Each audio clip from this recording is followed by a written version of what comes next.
In this tutorial, we will look at different ways to finalize and up the quality of rendered garments. In order to ease the simulation of the garments, the avatar is given a default thickness of 3 millimeters. Because of this thickness, the overall volume of the avatar is slightly larger than what it is actually simulating. So after all the garments have been placed, you can bring the thickness down. Right-click on the avatar to activate the pop-up menu and select Avatar Properties, then Skin Offset, and change the value to 0. Turn the Simulate button on, and you can see that now the garments lie much closer to the avatar's body. The same thing applies to the thickness of the garments. They are set at a default value of 3 millimeters. So we are going to change the thickness to 1 millimeter, but when we simulate, you can see that because we adjusted the thickness, parts of the avatar peek through the clothing.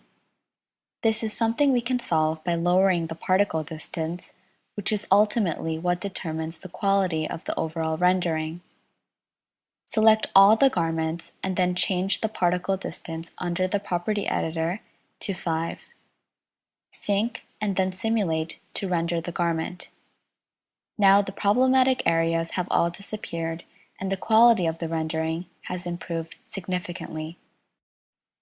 Next, let's take a look at rendering seams. To see the changes in rendering, we are going to first change the rendering style to monochrome. Then under the sub-menu of the Show Garment icon, we are going to uncheck the Show Seam Lines option, and as we do, you can see that the seam lines on the garment all disappear.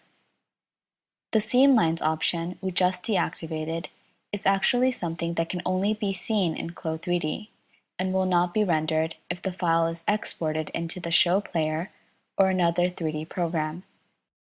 Therefore, to properly render seams, we have to go through a couple of steps. We need to first select any seamline pair in the 2D pattern window by using the Edit Seamline tool. Then under the Object Browser, the selected seam is listed.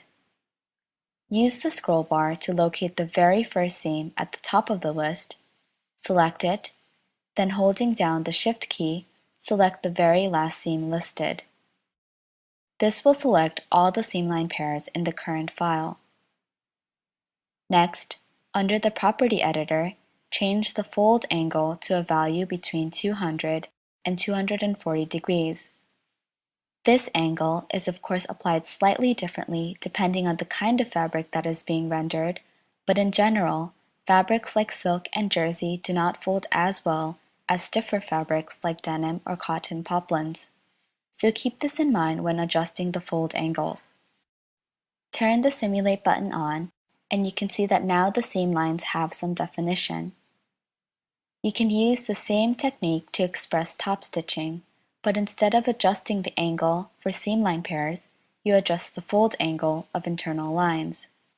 For example, for this t-shirt, we can use the internal polygon tool to draw a top stitch line, and then change the fold angle to a value between 220 and 240 degrees in the Property Editor. Sync and then simulate, and the lines fold in just a little bit to give the effect of a top stitch.